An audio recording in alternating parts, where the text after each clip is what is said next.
Today we're building a snowman out of chunky yarn, and he's a little sad, but I'm going to show you how to secure that smile. So you're going to make his head first, and we're going to just pull up some loops from underneath with some white yarn. And there's going to be 3 loops, and these are a good 2 fingers wide, if not 3. And you go just almost side by side. You skip one in the middle when you go side by side, and then you're going one down right in the middle. We're going to finish these off just like this so that it secures it to the blanket. And this loop right here, we're going to take the tail end that you started with, and we're going to pull it up kind of in the middle. We don't want to pull it up in the same place that we pulled up the first loop, because that is part of the first loop. So if you pull it up somewhat in the middle here, and then come through your loop, the back of the last loop, and then back into where we started, then it will secure it to the blanket just like this. And it's a little round head that we have. Now take that working yarn, and we're going to pull up loops around for the body. And you go out a little more than you think that you will as far as how big this circle is going to be. So I start right here, right below the head, and then we're going to go out 2 more and down 2 to pull up another loop. And then we're going to go down 2, over 2 to pull up another loop. And these are a good 2 fingers as well. We're going to go over 1 hole and pull up a loop. And I'm going to try to make these even here, so you kind of count and see. And on this one, I think I was down 1. Yes, you have to go up 1 more. So, you know, even I'm like, wait, what am I doing on here sometimes? So don't worry if you're the same. So, and right here, we're going to pull it up, just kind of mirror it across, just like this. We're going to take that second loop, go through the first, third loop, go through the second, and lay them down and kind of adjust them as you go. And just keep going until you go all the way around for that round little body. Big body, chunky. Like this. And then we're going to pull up some more loops to fill in the middle. So this loop right here, I'm thinking that I want to do it right underneath the head. Right here. And it's basically in the same loop that that bottom loop was for the head. Then we're going to pull up another loop right to the inside of this rightmost loop, and about 2 fingers, bring it through that other loop and lay it down, adjust it. And this loop is going to kind of come right in here. We're going to take the tail end and go up right over here somewhere where it will secure it to, and I kind of make it go towards the outside loops right there. And then you can go right back in the same hole or a different hole, whatever works really on this part right here, because they are just right in the middle. And you don't want to pull it too much, but enough to secure it. And definitely have to adjust. That's where the first loop was coming out, and so I just pushed it right back in. And that will secure once we get to the back of the snowman. So then I take a yarn that is, you know, green, or this is for the scarf, so it can be whatever color you want it to be. If you have a Christmas color that is variegated too, I think that would look really cute. I just didn't have one at the moment, but this green is really fun. So right here, and you can just tie it right around here. If you want to really secure it, then you can tie it again in a knot. But just like that, looks pretty good. Now we're going to put a top hat on this guy. So take some black yarn, and this is about 2 foot of black yarn. And I go in the side over here where the brim is going to be, and then straight across the head to the other side and try to make it somewhat even. So that will be the brim of the hat.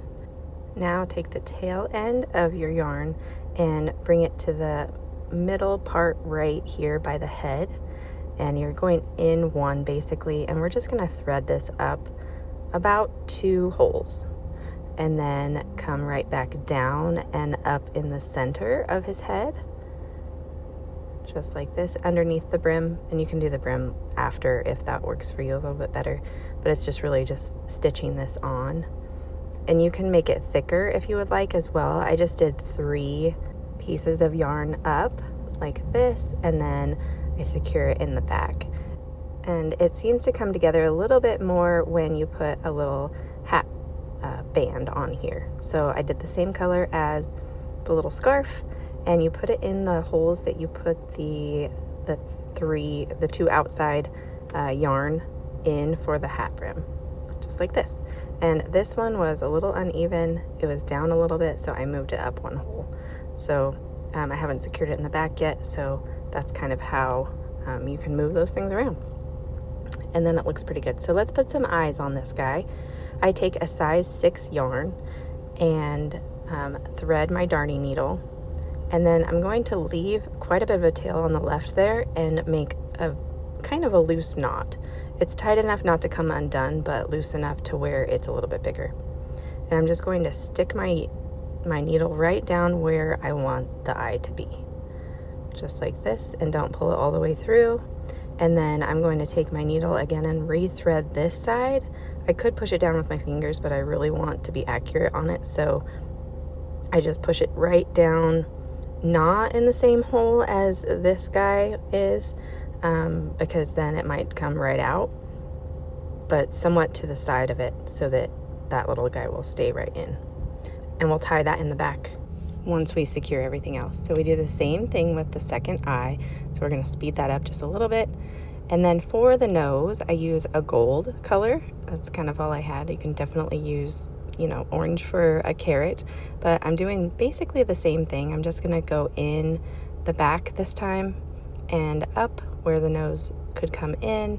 And I just make a little line, since, you know, it's not like it's needs to be super detailed, just the hint of a nose, a little carrot nose, and go right back down in, and we secure that at the end as well. Now let's put on his little smile that becomes a frown for a second. I kind of wanted a little smile smirk, so I'm going to start right in the middle of his face and bring it up, and then I'm going to go to the side. So there's kind of a little smirk right here. And I thought about not securing it in the middle because I thought it would kind of stay that way. But then I decided I want to show that this can be red as well. So I changed it, and the smile definitely went to a frown. So we're going to secure this. So find your end of your smile in the back if you haven't already had it. And you're gonna go up in the middle of your smile and down just a little bit from where your two ends come in, so that you can push that yarn down and secure it down, just like this. You go around it and then back down in. You can go in the same hole or a little bit farther down, and that secures that little smile. So it's not going to change on you and become a frown when you wash it, or any other time if somebody brushes up against it. So now in the back, what you're going to do is you're going to find all of your little pieces of yarn to double knot them, because those do not fuse together with fire. So double knot, and then you can cut pretty close to that knot because it does stay. And on each one of these, some of them I wanted to be a little bit more secure, so you put it underneath some of the chunky yarn, and then you can double knot. So we're going to speed that up quite a bit, and then for the chunky yarn, I just find which ones need to go together, and then to give them a good clip, and then burn them together. So we'll speed this up a little bit. Always give a tug test on these just to make sure that they're going to stay together in the wash. And right here, you can make it look somewhat like a snowman if you have more white yarn on there and you want to thread it around just like this, and down and across, and so that you cover all of the blue. I'm not going to do that for this one. I'm just bringing it to the other end that I needed, and then I'm going to fuse them. But you definitely can make it look somewhat like a snowman on the back as well.